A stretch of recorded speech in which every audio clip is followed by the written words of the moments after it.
नमस्कार दोस्तों, स्वागत है आपका इस चैनल पर। अगर दोस्तों आप हमारे चैनल पर नए हैं तो वीडियो को लाइक और चैनल को सब्सक्राइब कर लीजिए, जिससे हमारी वीडियो आप तक सबसे पहले पहुंचे। आइए दोस्तों, शुरुआत करते हैं आज की अपनी पाठशाला। पहला क्वेश्चन आपकी स्क्रीन पर है, ध्यानपूर्वक देखिए। पहला क्वेश्चन आखिर क्या कह रहा है दोस्तों? इस क्वेश्चन में कह रहा है कि दी गई आकृति में एक समकोण त्रिभुज पी क्यू आर में कोण पी जो है 90 डिग्री है। कह रहा है कि समकोण त्रिभुज की भुजा पी आर पर एक बिंदु एस स्थित है। कह रहा है एस टी जो है वो क्यू आर पर लंब है। हाँ हाँ।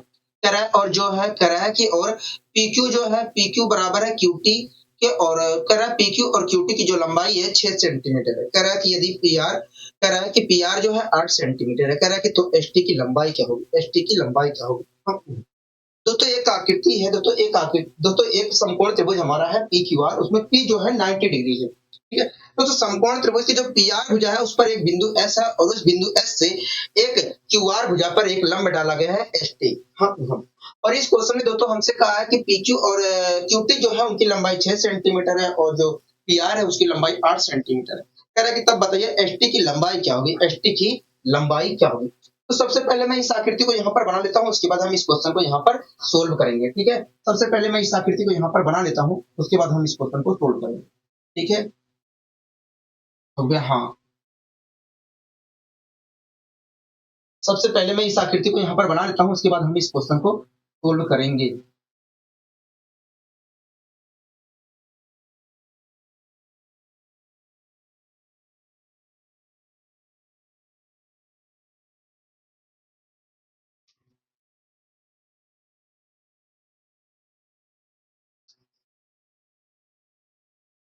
दोस्तों जैसी आकृति यहाँ पर बनाकर दिखाई गई है, दोस्तों जैसी आकृति यहाँ पर बनाकर दिखाई गई है, वैसे ही मैंने यहाँ पर आकृति बनाने की कोशिश की है। दोस्तों जैसी आकृति यहाँ पर बनाकर दिखाई गई है, वैसे ही मैंने यहाँ पर आकृति बनाने की कोशिश की है। वैसे ही मैंने यहाँ पर आकृति बनाने की कोशिश की है। ठीक है।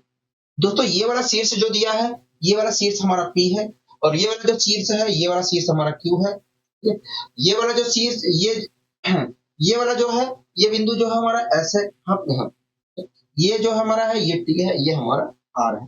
ठीक है। तो जैसा बनाकर दिया गया है आकृति, वैसे ही मैंने यहाँ पर आकृति बनाने की कोशिश की है। ठीक है। अब क्वेश्चन पढ़ लेते हैं। क्वेश्चन में क्या कह रहा है क्योंकि देखिए, कह रहा है कि त्रिभुज पी क्यू आर, कह रहा है कि ये जो त्रिभुज हमारा पी क्यू आर है, ये एक समकोण त्रिभुज है। कह रहा है इस समकोण त्रिभुज में पी जहां पी कोण पी जो है 90 डिग्री कोण, पी शीर्ष पर बना जो कोण है 90 डिग्री है, मतलब यहाँ पर बना कोण 90 डिग्री है। ठीक है। कह रहा है समकोण त्रिभुज की भुजा पी आर पर एक बिंदु एस स्थित है, और वहां से एक लंब खींचा गया है पी एस टी, जो क्यू आर भुजा पर लंब है। हाँ हाँ। कह रहा है कि पी क्यू और ये जो क्यू टी है, इनकी लंबाई बराबर है, 6 सेंटीमीटर है। मतलब इसकी भी लंबाई 6 है, और ये जो हमारा इतना हिस्सा है, इसकी भी लंबाई हमारी 6 है। हाँ, इतना हिस्सा है जो इसकी लंबाई भी 6 है। यहाँ तक सारी चीजें क्लियर है कभी? हाँ। इसी प्रकार हमसे कह रहा है ये जो पी आर है, ये जो पी आर वाली भुजा है, इसकी लंबाई क्या है? 8 सेंटीमीटर। क्या है? 8 सेंटीमीटर। बोलो हाँ कि ना कभी? हाँ। कह रहा है ये जो पी आर वाली भुजा हमारी है समकोण त्रिभुज की, ये जो हमारा लंब है, ये क्या है कहोगे? 8 सेंटीमीटर। हमसे कह रहा है कि ये जो एस टी है, इसकी लंबाई क्या होगी कहोगे? हाँ, इसकी लंबाई क्या होगी? ठीक है। तो आइए दोस्तों हम यहाँ पर लंबाई निकालने की कोशिश करते हैं। इसे दोस्तों इस क्वेश्चन को हम दो तरीके से करेंगे। पहला हम समरूपता की कैपेसिटी लगा के करेंगे, उसके बाद हम त्रिकोणमिति के सहारा लेकर भी इस क्वेश्चन को सोल्व करने की कोशिश करेंगे। ठीक है। दोस्तों आप यहाँ पर देख रहे हैं कि समकोण त्रिभुज में एक त्रिभुज बनाया गया है। दोस्तों आप यहाँ पर देख रहे हैं कि इस समकोण त्रिभुज में एक त्रिभुज बनाया गया है, और इन दोनों त्रिभुज के एक कोण क्या है? कॉमन है, और एक कोण हमें बराबर करके दिया गया है कहोगे? अगर दोस्तों बड़े वाले त्रिभुज के अंदर एक छोटा सा त्रिभुज स्थित है, और उस त्रिभुज का एक कोण कॉमन है और एक कोण हमें बराबर करके दिया गया है, तो ऐसी स्थिति में दोनों त्रिभुज क्या होंगे? समरूप होंगे। कैसे? आइए हम चेक करने की कोशिश करते हैं। तो आप इस छोटे वाले त्रिभुज को देख रहे हैं कहोगे? हाँ, इस छोटे वाले त्रिभुज को देख रहे हैं। तो इस छोटे वाले त्रिभुज का ये वाला जो कोण है, कोण शीर्ष टी पर बना जो कोण है 90 डिग्री है कहोगे? हाँ। इसी प्रकार बड़े वाले त्रिभुज में इस शीर्ष पर बना जो कोण है हमारा 90 डिग्री है। तो इस प्रकार देखा जाए तो छोटे वाले त्रिभुज का ये वाला जो कोण है बड़े वाले त्रिभुज के इस वाले कोण के बराबर है कहोगे? ठीक है। इसी प्रकार दोस्तों आप देख रहे हैं कि इस छोटे वाले त्रिभुज में शीर्ष आर पर जो बना कोण है बड़े वाले त्रिभुज में शीर्ष आर पर बने कोण के बराबर है, क्योंकि आर शीर्ष पर जो बना कोण है दोनों त्रिभुज के लिए कॉमन है कहोगे?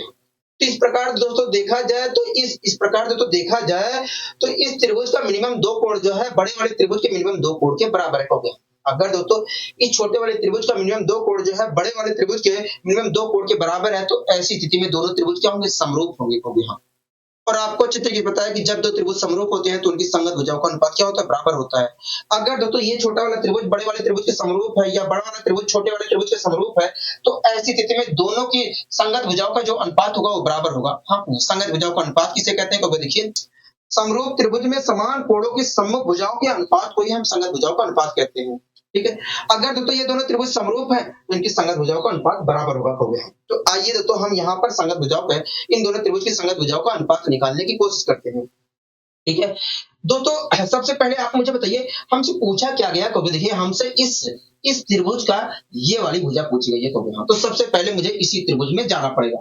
ठीक है, चला गया तो ये वाली भुजा पूछी गई है, इस वाले त्रिभुज की ये वाली भुजा पूछी गई है, इसके सामने बनने वाला कोण क्या है? तो ये है। तो सबसे पहले मैं इस त्रिभुज में गया और इस त्रिभुज में सबसे पहले मैं इस कोण को पकड़ा। इस कोण के सामने वाली भुजा क्या है? एस टी है, मैंने एस टी लिख दिया। अब मैं बड़े वाले त्रिभुज में भी यही कोण पकड़ूंगा। बड़े वाले त्रिभुज में गया और बड़े वाले त्रिभुज में यही कोण वास्तव में यहीं पर मिलेगा। ये कॉमन कोण था दोनों के लिए, हो गया। हाँ, अगर छोटे वाले के लिए कॉमन कोण पकड़ रहा हूं तो बड़े वाले त्रिभुज के लिए भी कॉमन ही कोण पकड़ूंगा। ठीक है, तो बड़े वाले त्रिभुज को बड़े वाले त्रिभुज के लिए इस कॉमन कोण को पकड़ा और उसके सामने जो भुजा है उससे मैंने भाग दे दिया। तो ये क्या होगा? ये संगत भुजाओं का अनुपात है, संगत भुजाओं का अनुपात है। और मैं संगत भुजाओं का अनुपात निकालने की कोशिश करता हूँ। तो छोटे वाले त्रिभुज को पहले पकड़ा था तो छोटे वाले त्रिभुज को फिर से पकड़ लिया। अब छोटे वाले त्रिभुज का ये वाला कोण पकड़ा, ये वाला कोण पकड़ा और इसके सामने वाली भुजा क्या है? देखिए इसके सामने वाली भुजा हमारी, इसके सामने वाली भुजा हमारी टी आर है। क्या है? टी आर है। हाँ हाँ, टी आर है। हाँ हाँ, टी आर है। 1 मिनट रुक जाइए दोस्तों, 1 मिनट रुक जाइए दोस्तों। आप यहाँ पर एक चीज और देखिए कि ये हमारा समकोण त्रिभुज है और इस समकोण त्रिभुज में ये हमारा लंब है और ये हमारा आधार है। तो ये क्या हुआ? कौवे कर्ण होगा। जब दोस्तों हमारा लंब 8 होता है और हमारा आधार 6 होता है तो कर्ण कितना होता है? कौवे 10 होता है। तो ये वाली जो भुजा है 10 है। तो यहाँ से यहाँ तक की लंबाई 6 है, तो यहाँ से यहाँ तक की लंबाई 4 है। ये चीज हमने नहीं निकाला था, इस चीज को भी हमने यहाँ पर निकाल दिया। ठीक है, अब दोस्तों कर लेते हैं। तो छोटे वाले त्रिभुज में सबसे पहले गया था तो छोटे वाले त्रिभुज में फिर से गया और अब की छोटे वाले त्रिभुज का ये वाला कोण पकड़ लिया और इस कोण के सामने वाली भुजा क्या होगा? 4 है, मैंने 4 लिख दिया। अब यही कोण मैंने बड़े वाले त्रिभुज में पकड़ा तो यही कोण बड़े वाले त्रिभुज में हमें यहाँ पर मिलेगा। क्योंकि आपको चित्र के बताया कि जब किसी त्रिभुज के 2 कोण बराबर होते हैं, जब किसी एक त्रिभुज का 2 कोण दूसरे त्रिभुज के 2 कोण के बराबर होता है तो तीसरा कोण अपने आप ही बराबर होता है। हाँ, तो अगर इस त्रिभुज का, इस छोटे वाले त्रिभुज का ये वाला कोण बड़े वाले त्रिभुज के इस वाले और इस वाले कोण के बराबर है तो ये वाले छोटे त्रिभुज का ये वाला कोण जो होगा बड़े वाले त्रिभुज के इस वाले कोण के बराबर होगा। अगर मैं छोटे वाले त्रिभुज के लिए छोटे वाले त्रिभुज में ये वाला कोण पकड़ा हूं तो यही बड़े वाले त्रिभुज में कोण पकड़ना पड़ेगा और वो मिलेगा वास्तव में यहाँ पर, होगा। इस कोण के सामने वाली भुजा क्या होगा? 8 है, मैंने 8 लिख दिया, 8 लिख दिया। यहाँ तक सारी चीजें क्लियर है? हाँ, यहाँ तक सारी चीजें क्लियर है, यहाँ तक सारी चीजें क्लियर है। मैंने कहा ठीक है, यहाँ तक सारी चीजें क्लियर है कि नहीं? कहोगे हाँ, यहाँ तक सारी चीजें क्लियर है। अब मैं इसे सोल्व कर लेता हूँ, तो ये क्या है? कहोगे ये भी संगत भुजाओं का अनुपात है, ये भी संगत भुजाओं का अनुपात है। आपको अच्छी तरीके से पता है कि जब दो त्रिभुज समरूप होते हैं तो संगत भुजाओं का अनुपात बराबर होता है। मैंने बराबर का साइन लगा दिया। ठीक है, 4 दूनी कहोगे 4 दूनी 8 होता है, 4 दूनी 8 होता है। ठीक है, 4 दूनी 8 होता है। क्या होता है? 8 होता है। ठीक है, 2 तिया कहोगे 2 तिया एक तरह से 6 होता है। 2 तिया क्या होता है? कहोगे 2 तिया हमारा होता है 6। 2 तिया क्या होता है? कहोगे 2 तिया हमारा 6 होता है। तो अगर मैं 6 को डिवाइड करता हूं तो यहाँ पर आएगा 3। ठीक है, तो इस प्रकार देखा जाए तो अगर एसटी की लंबाई में निकालता हूं तो एसटी की जो लंबाई निकल कर आएगी वो 3 सेंटीमीटर निकल कर आएगी। क्या निकल कर आएगी? 3 सेंटीमीटर निकल कर आएगी। यहाँ तक आप मेरी बात से सहमत है? हाँ, हम आपकी बात से यहाँ तक सहमत हैं। ठीक है, तो यहाँ तक दोस्तों आपको समझ में आ गया चीजें? कहोगे हाँ, यहाँ तक सारी चीजें समझ में आ गई। तो ये हमने समरूपता की कैपेसिटी अप्लाई करके इस चीज को निकालने की कोशिश की है। ठीक है, लेकिन जरूरी नहीं है कि इस प्रकार के क्वेश्चन में आप समरूपता की कैपेसिटी लगाकर ही अप्लाई करें। कैसे? हम दूसरे तरीके से भी निकाल सकते हैं, दूसरे तरीके से निकाल सकते हैं। कैसे? आइए निकालने की कोशिश करते हैं।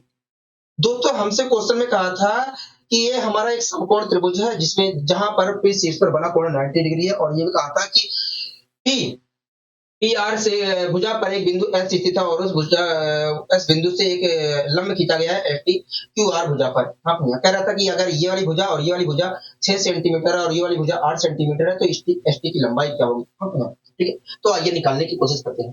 दोस्तों ये पी क्यू आर त्रिभुज में अगर मैं देखता हूँ तो ये हमारा लंब है और ये वाला हमारा आधार है, ये वाला कर्ण है। और आपको चित्र पता है कि जब हमारा लंबा 8 होता है, कर्ण हमारा आधार हमारा 6 होता है, कर्ण हमारा तब उस समय क्या होता है को 10 होता है। तो यहाँ से यहाँ तक की जो लंबाई है, ये वाली ये भुजा हमारी 10 सेंटीमीटर है। तो उस 10 सेंटीमीटर में इस खंड की लंबाई 6 है, तो इस खंड की लंबाई वास्तव में 4 सेंटीमीटर होगी, 4 सेंटीमीटर होगी। हाँ, हाँ, ठीक है। अब दोस्तों आइए यहाँ पर हम और आगे बढ़ने की कोशिश करते हैं।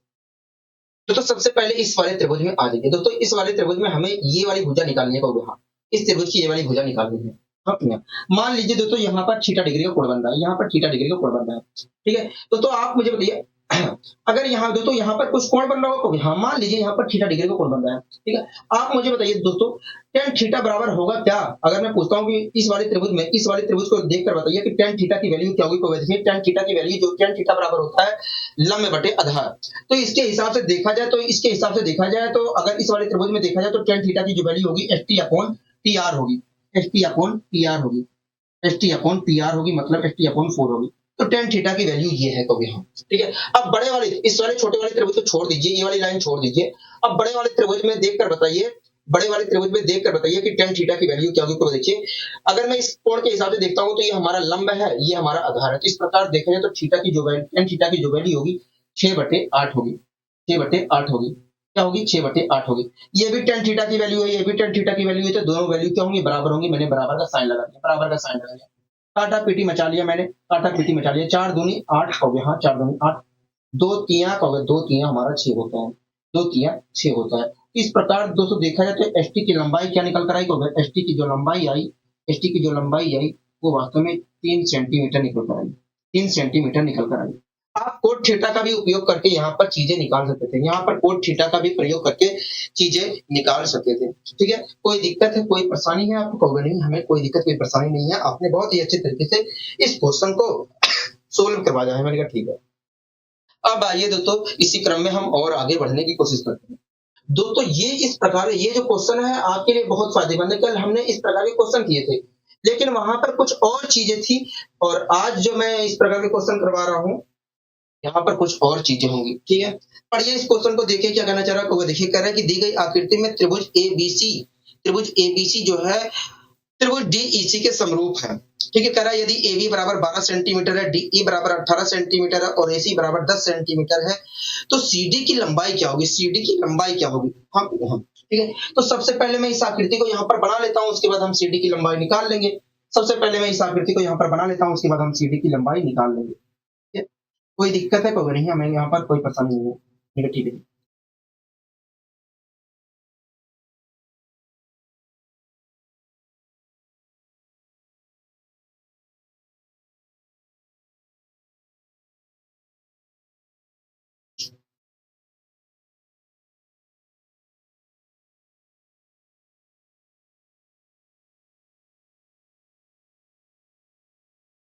सबसे पहले मैं इस आकृति को यहाँ पर बना लेता हूँ, उसके बाद हम इस क्वेश्चन को सोल्व करेंगे, ठीक है।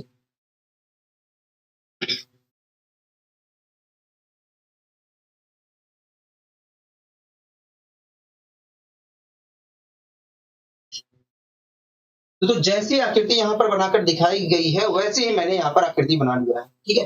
तो ये वाला शीर्ष हमारा ए है, अब ये वाला शीर्ष हमारा बी है, ये वाला शीर्ष हमारा ये जहां पर काट रही है उसका नाम सी है, ये वाला शीर्ष हमारा डी है और ये वाला शीर्ष हमारा ई है, ठीक है। तो ये जो हमारी ए बी भुजा है ये 12 सेंटीमीटर दी गई है। क्या दी गई है? 12 सेंटीमीटर दी गई है। ये जो हमें एसी भुजा दी गई है ये 10 सेंटीमीटर दी गई है, तो हाँ 10 सेंटीमीटर दी गई है। ये जो डीई भुजा है ये हमें 18 दी गई है, 18 सेंटीमीटर दी गई है। अच्छा पूछा क्या गया? तो देखिए ये जो सीडी भुजा है, ये जो सीडी भुजा है इसकी लंबाई पूछी गई है। हाँ सीडी भुजा है इसकी लंबाई पूछी गई है, ठीक है।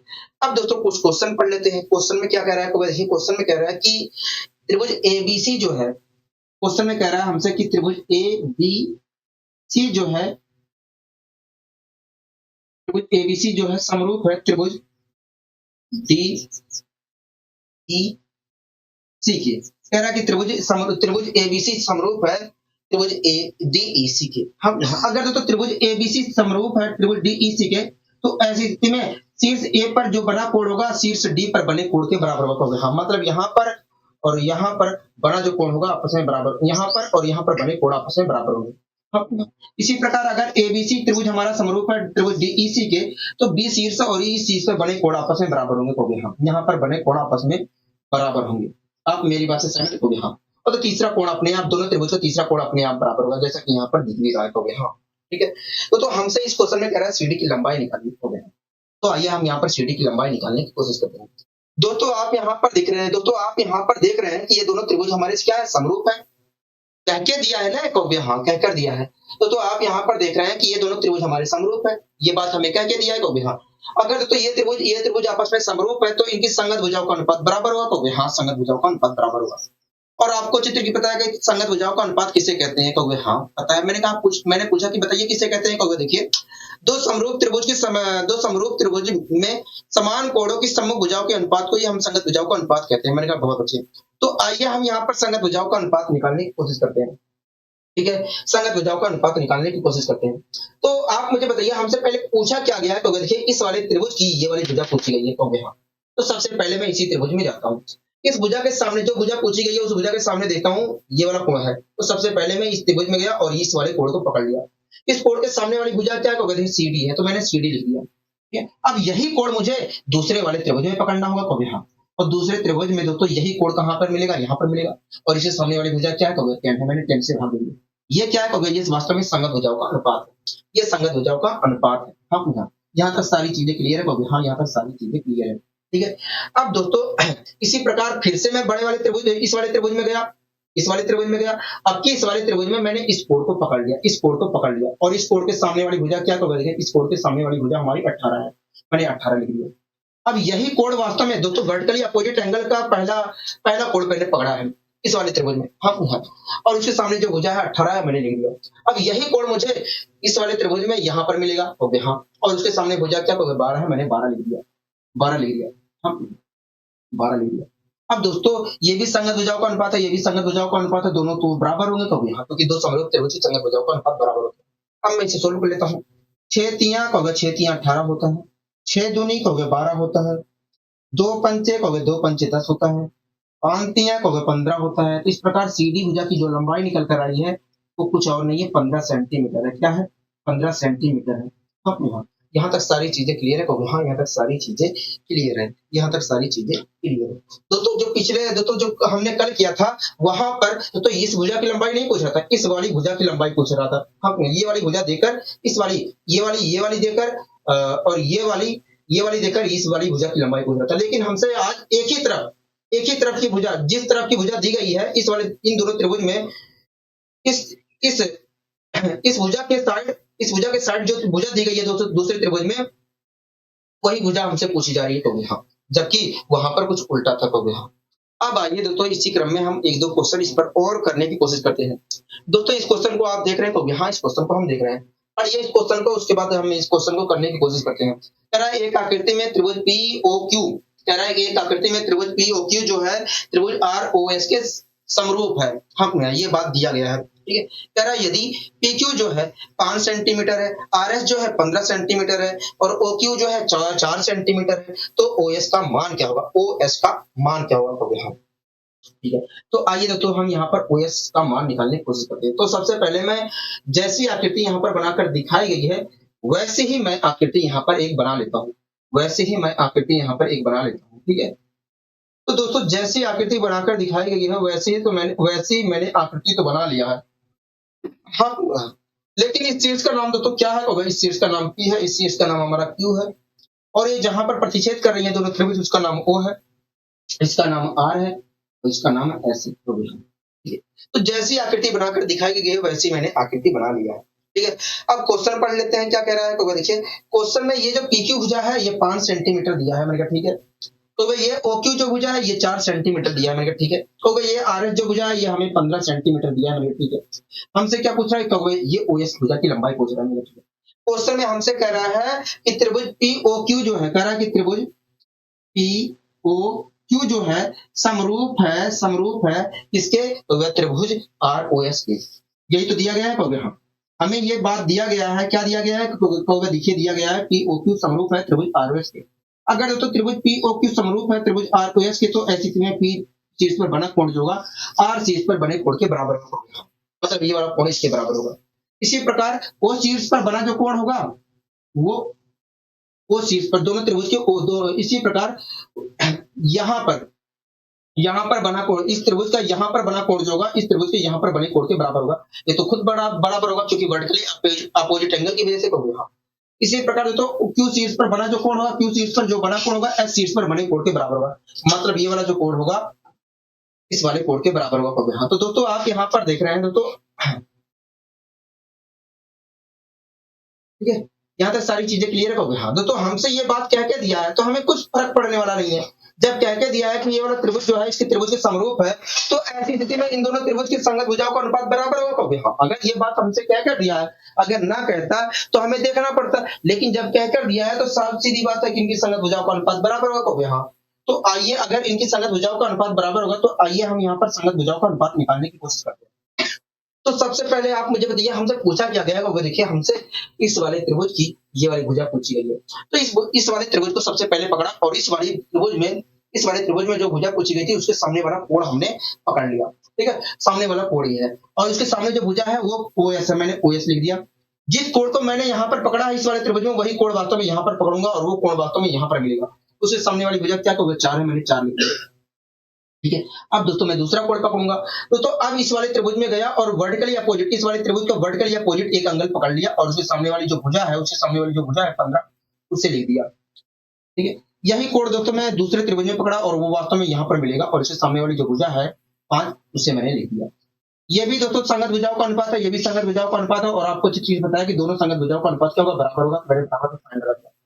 5 तियां हो गए, 5 तियां होता है 15, 5 तियां होता है 15, 4 तियां हो गए, 4 तियां होता है 12। तो इस प्रकार देखा जाए तो OS भुजा की लंबाई क्या निकल कर आई, 12 सेंटीमीटर निकल कर आई, 12 सेंटीमीटर निकल कर आई।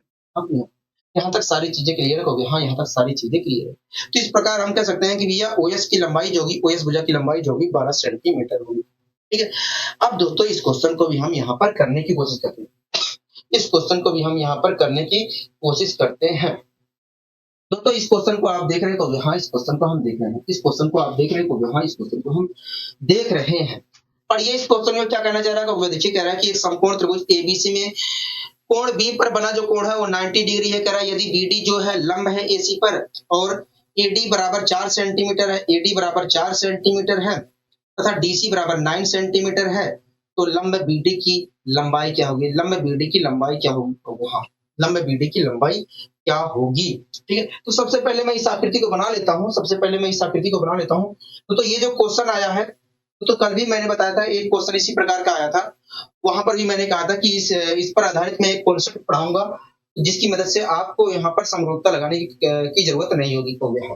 तो आप फिलहाल यहाँ पर समरूपता लगाकर कर लीजिए, क्योंकि दोस्तों ऐसा नहीं है कि आपको हमेशा कॉन्सेप्ट याद रहेगा। अगर कॉन्सेप्ट आप भूल भी जाते हो, इस पर आधारित जो कॉन्सेप्ट बनेगा, तब भी आप समरूपता की कैपेसिटी लगाकर तेजी से सोल्व करके जवाब दे सकते हो। इसलिए आपको करना जरूरी है यहाँ पर। ठीक है, तो सबसे पहले मैं इस आकृति को यहाँ पर बना लेता हूँ। इस आकृति को यहाँ पर सबसे पहले बना लेता हूँ, उसके बाद हम इसे सोल्व करने की कोशिश करेंगे। ठीक है, कोई दिक्कत है तो नहीं, हमें यहाँ पर कोई परेशानी नहीं है। यहाँ पर आपको कोई दिक्कत कोई परेशानी तो नहीं, हमें यहाँ पर कोई दिक्कत कोई परेशानी नहीं है। यहाँ पर हमें कोई दिक्कत कोई परेशानी नहीं है।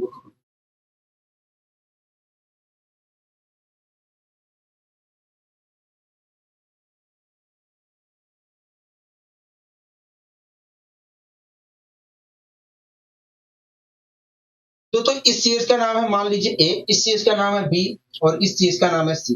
ठीक है, तो ये जो हमारा यहाँ पर बनने वाला जो B शीट पर बना जो कोण है वो 90 डिग्री है।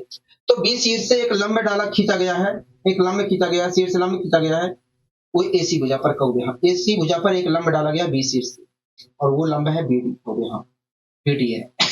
ठीक है, तो जैसी आकृति यहाँ पर बनाकर दिखाई गई थी वैसी ही आकृति मैंने यहाँ पर बना ली है। ठीक है, अब पढ़िए क्वेश्चन में क्या कह रहा है। देखिए हमसे क्वेश्चन में कह रहा है, एक मिनट लीजिए।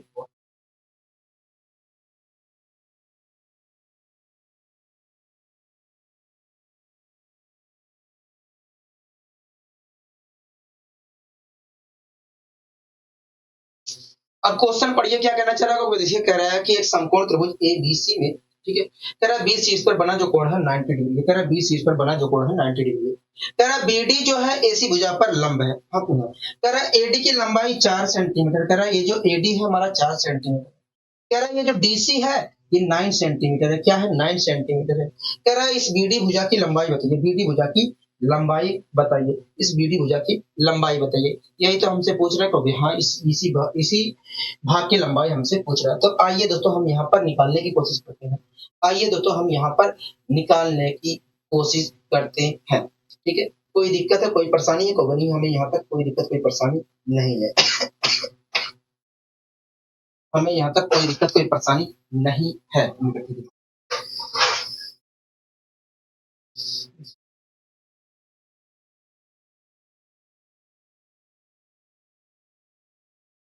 ठीक है दोस्तों, आप एक बात बताइए दोस्तों, आप एक बात बताइए, आप इस वाले त्रिभुज को देख रहे होगे? हाँ, इस वाले त्रिभुज को देख रहे होगे? हाँ दोस्तों, इस बी डी सी त्रिभुज में, बी डी सी त्रिभुज में, बी डी सी त्रिभुज में,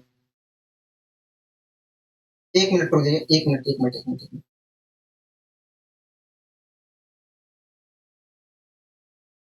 तो बी डी सी त्रिभुज में मान लीजिए यहाँ पर बनने वाला कोण क्या है? थीटा डिग्री है। यहाँ पर बनने वाला कोण क्या है? Theta degree. ठीक है, अगर तो मान लीजिए दोस्तों यहाँ पर इस चीज पर बनने, मान लीजिए दोस्तों इस त्रिभुज एबीसी में यहाँ पर बनने वाला कोण थीटा डिग्री है। तो यहाँ पर बनने वाला कोण क्या होगा? देखिए यहाँ पर बनने वाला कोण होगा 90 minus theta degree. 90 minus theta degree होगा। 90 माइनस थीटा डिग्री होगा। आप मेरी बात से सहमत है? तो हाँ, हम आपकी बात से सहमत है। तो अगर यहाँ पर बनने वाला कोण थीटा डिग्री है तो यहाँ पर बनने वाला कोण 90 माइनस थीटा डिग्री होगा। अब दोस्तों इस त्रिभुज में आइए, तो इस त्रिभुज में दोस्तों, इस त्रिभुज में आप देख रहे हैं कि यहाँ पर बनने वाला कोण 90 डिग्री है, यहाँ पर बनने वाला कोण 90 माइनस थीटा डिग्री है। तो यहाँ पर बनने वाला कोण क्या होगा? देखिए इन तीनों त्रिभुज के, इस त्रिभुज के तीनों शीर्षों पर बने कोणों का योग 180 होगा, और उस 180 में से यहाँ पर बनने वाले कोण की भागीदारी 90 डिग्री है। तो इन दोनों कोणों पर बने कोणों की भागीदारी 90 डिग्री है। तो देखिए, वह मतलब इन दोनों कोणों का योग क्या है? 90 डिग्री को। हाँ, तो देखिए अगर 90 में से ये यहाँ पर बना कोण घटा देते हैं तो यहाँ पर बना कोण मिल जाएगा। तो मैंने घटा दिया तो आ जाए थीटा डिग्री। मतलब यहाँ पर बना जो कोण है इस त्रिभुज में बना कोण यहाँ पर जो है थीटा डिग्री। ठीक है, यहाँ तक सारी चीजें क्लियर हो गया। ठीक है, तो ये पूरा कोण हमारा क्या होगा? 90 डिग्री है, जिसमें से यहाँ पर बना कोण थीटा डिग्री है। तो यहाँ पर बना कोण, ये वाला कोण कितना डिग्री होगा? 90 माइनस थीटा डिग्री होगा। 90 माइनस थीटा डिग्री। यहाँ तक सारी चीजें क्लियर हो गई। हाँ, अब दोस्तों आप यहाँ पर गौर पूर्वक देखिए, इस त्रिभुज को देख रहे हो? हाँ, तो इस त्रिभुज में इस शीर्ष पर बना जो कोण है वो 90 डिग्री है, और इस वाले त्रिभुज में इस शीर्ष पर बना कोण क्या है? 90 डिग्री है। तो दोनों इस प्रकार देख रहे, तो इस त्रिभुज का डी शीर्ष पर बना जो कोण है इस त्रिभुज के डी शीर्ष पर बने कोण के बराबर है। हाँ, इसी प्रकार दोस्तों आप देख रहे हैं कि इस त्रिभुज का शीर्ष सी पर बना जो कोण है इस त्रिभुज के बी शीर्ष पर बने कोण के बराबर है। हाँ, तो इस प्रकार दोस्तों देख रहे हैं कि इस त्रिभुज का मिनिमम दो कोण जो है इस त्रिभुज के मिनिमम दो कोण के बराबर है। हाँ, अगर तो इस त्रिभुज का मिनिमम दो कोण इस त्रिभुज के मिनिमम दो कोण के बराबर है तो ऐसी स्थिति में दोस्तों दोनों त्रिभुज क्या होंगे? समरूप होंगे। हाँ, और आपको अच्छी तरीके पता है कि दो समरूप त्रिभुज की संगत भुजाओं का अनुपात क्या होता है? बराबर होता है। अगर दोस्तों ये वाला त्रिभुज इस वाले त्रिभुज के समरूप है तो ऐसी स्थिति में इन दोनों त्रिभुज की संगत भुजाओं का अनुपात बराबर होगा। हो गया। तो आइए हम संगत भुजाओं का अनुपात निकालने की कोशिश करते हैं। ठीक है, तो हमसे क्या पूछा गया? वो देखिए, हमसे इस वाले त्रिभुज की ये वाली भुजा पूछी गई है, या दूसरी भाषा में कह सकते हैं कि भैया इस वाले त्रिभुज की ये वाली भुजा पूछी गई है। तो हाँ, इस वाले त्रिभुज की ये वाली भुजा पूछी गई है। आप इस त्रिभुज की ये वाली भुजा बता सकते हैं या इस वाली त्रिभुज की ये वाली भुजा बता सकते हैं। हाँ, ठीक है, तो आप चाहे जो त्रिभुज पकड़ सकते हैं, हमें इससे मतलब नहीं है। ठीक है, क्योंकि दोनों के लिए यही भुजा कॉमन है। ठीक है, अब दोस्तों मैं क्या कर रहा हूँ, इस वाले त्रिभुज को पकड़ लिया और इस वाले त्रिभुज में इस भुजा के सम्मुख जो कोण है उससे पकड़ा। थीटा डिग्री के सामने वाली भुजा क्या है? इस वाले त्रिभुज में बीटी है, मैंने बीटी लिख लिया। आपको यहाँ तक कोई दिक्कत है? कोई नहीं, हमें कोई दिक्कत कोई परेशानी नहीं है। अब यही कोण मैंने दोस्तों दूसरे त्रिभुज में पकड़ा, तो दूसरे त्रिभुज में यही कोण वास्तव में यहाँ पर मिलेगा, और इसे सम्मुख भुजा क्या है? 4, मैंने 4 ले लिया। ये क्या है? संगत भुजाओं का अनुपात है। ठीक है, अब दोस्तों मैं इस वाले त्रिभुज में फिर से गया और 90 माइनस थीटा डिग्री पकड़ लिया। 90 माइनस थीटा डिग्री के सामने वाली भुजा क्या? तो देखिए 9 है, मैंने 9 लिख दिया। अब यही कोण वास्तव में दूसरे त्रिभुज में भी पकड़ना पड़ेगा। और यही कोण वास्तव में यहाँ पर मिलेगा, और उसके सम्मुख जो भुजा है बीडी यहाँ पर मिलेगा। तो मैंने यहाँ पर बीडी लिख दिया। तो ये भी संगत भुजाओं का अनुपात है, ये भी संगत भुजाओं का अनुपात है, और आपको चित्र ये पता है कि दोनों अनुपात क्या होंगे? बराबर होंगे। तो मैंने बराबर का साइन लगा। ठीक है, अब दोस्तों मैं यहाँ पर अगर गुणा भाग करता हूँ तो बीडी स्क्वायर बराबर आएगा 36 को। और बीडी की वैल्यू क्या आएगी? बीडी की वैल्यू जो आएगी वो 6 आएगी। क्या आएगी? 6 आएगी। बीडी की वैल्यू क्या आएगी? 6 आएगी। तो इस प्रकार देखा जाए तो ये जो बीडी है, ये जो बीडी भुजा है, इसकी लंबाई क्या है? 6 सेंटीमीटर है। क्या है? 6 सेंटीमीटर है। आपको अच्छे तरीके से समझ में आया ये चीजें? कहोगे हाँ, ये चीजें बहुत ही अच्छे तरीके से, बहुत ही अच्छे वे में समझ में आ गई। ठीक है, अब दोस्तों आपके दिमाग में एक क्वेश्चन आ रहा होगा कि भैया आपने बताया था कि किसी भी समकोण त्रिभुज में समकोण वाले शीर्ष से सामने वाली भुजा पर डाली गई लंब की जो लंबाई होती है P into B upon H होती है, मतलब लंब और आधार के मल्टीप्लीकेशन और कर्ण के अनुपात के बराबर होती है। मैंने कहा हाँ बिल्कुल बताया था। लेकिन दोस्तों बात यह है, यहाँ पर बात यह है कि इस लंब और इस आधार की लंबाई पता नहीं है, कर्ण की तो लंबाई पता है, लेकिन क्या आधार और लंब और आधार की लंबाई पता है को भैया? नहीं पता है। जब नहीं पता है तो आप निकाल कैसे सकते हैं को भैया? नहीं निकाल सकते हैं हम। ठीक है, अब आपको समझ में आ गया होगा कि हमने यहाँ पर उसका प्रयोग क्यों नहीं किया को भैया? उस नियम के होते हुए हमने उस चीज का प्रयोग क्यों नहीं किया? हाँ, समझ में आपको अच्छी तरीके से आ गया होगा।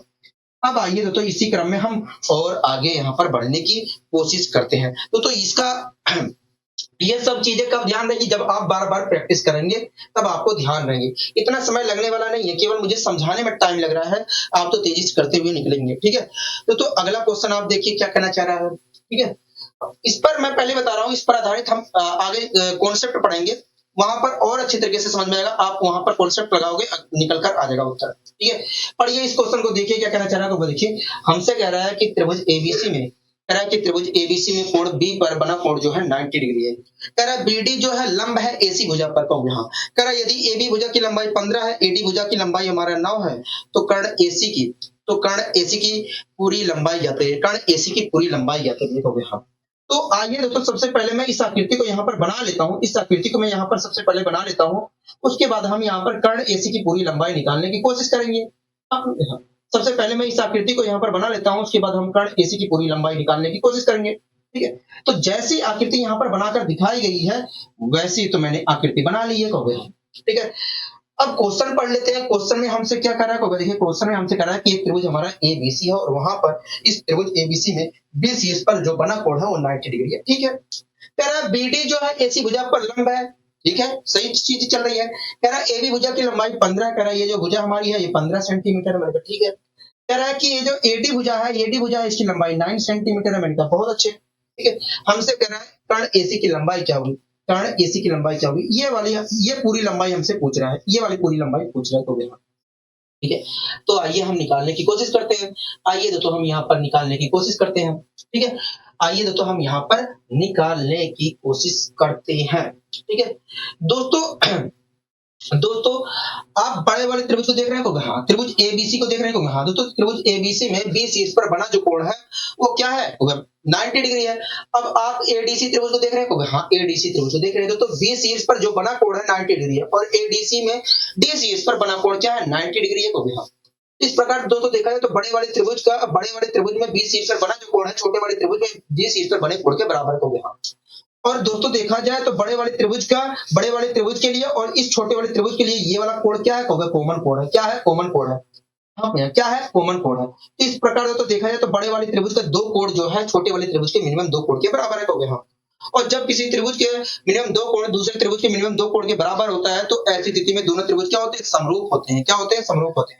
अगर तो ये वाला त्रिभुज जो है इस त्रिभुज के इस छोटे वाले त्रिभुज के मिनिमम दो कोण जो है बड़े वाले त्रिभुज के मिनिमम दो कोण के बराबर है, या बड़े वाले त्रिभुज के मिनिमम दो कोण छोटे वाले त्रिभुज के मिनिमम दो कोण के बराबर है, तो ये दोनों त्रिभुज क्या होंगे? समरूप होंगे।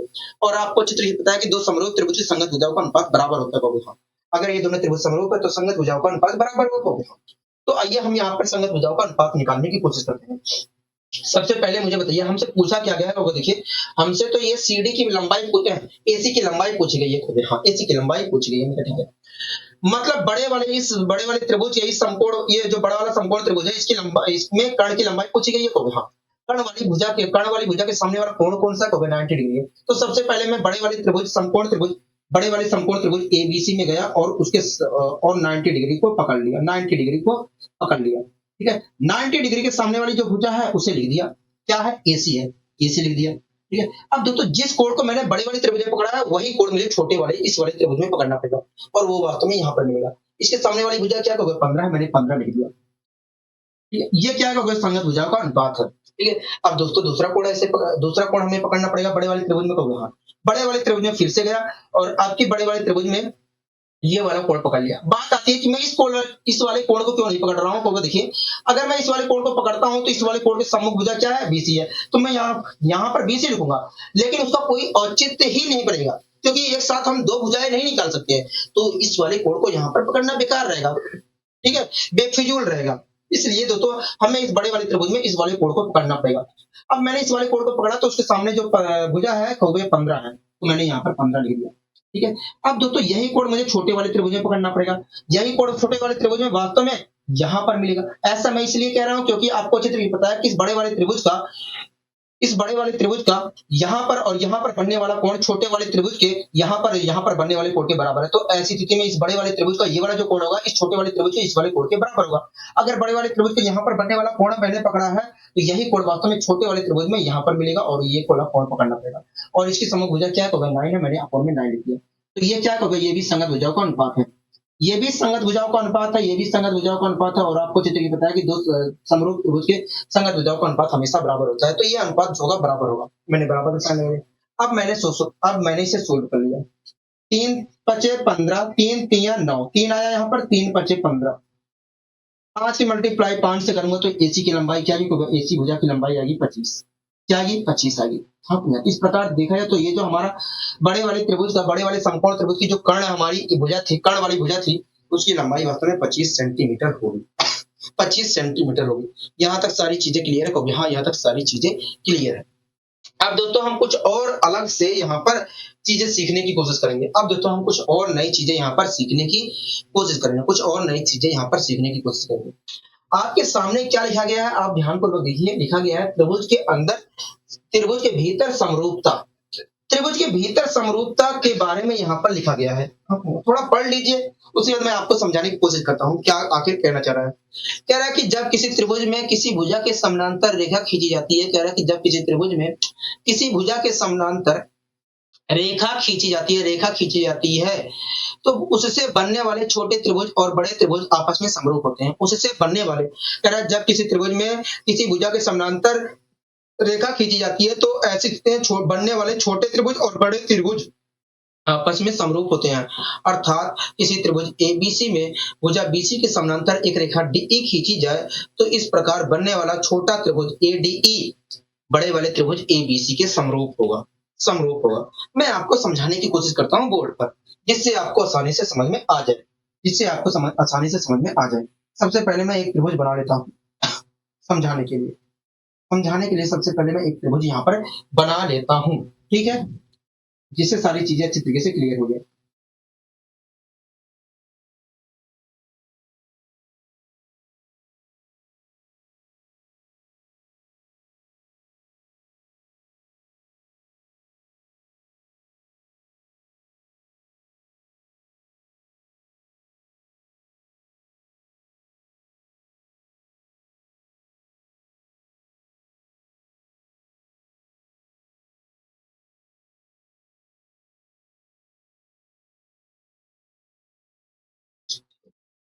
तो सबसे पहले मैं यहाँ पर एक त्रिभुज बना लेता हूँ।